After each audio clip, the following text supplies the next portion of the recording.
Hello বন্ধুরা, তোমরা সবাই কেমন আছো? আশা করি ভালো আছো।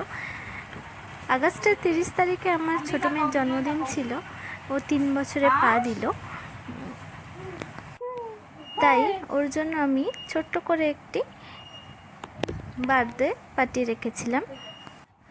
বাড়ির বাচ্চাগুলোর সাথেই শুধু অনুষ্ঠানটি করেছিলাম। ওর পাশে ওর দিদি বসে আছে, আর এই পাশে আমার জায়ের 2 মেয়ে, আর আমারও 2 মেয়ে। ছোটো মেয়ের পিঙ্ক কালার খুবই পছন্দ, তাই জন্য ওর একটি পিঙ্ক কালারের জামাও পরেছিল, আর ওর জন্য পিঙ্ক কালারের কেকও আনা হয়েছে। এইভাবে একটু বার্থডে সেলিব্রেট করে নিলাম ছোট করে।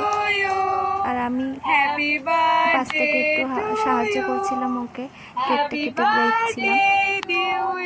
ওকে আশীর্বাদ করবেন। আর আমার 2 মেয়েরই ম্যাম এসেছিল। ভিডিওটি ভালো লাগলে লাইক, শেয়ার, কমেন্ট করবেন।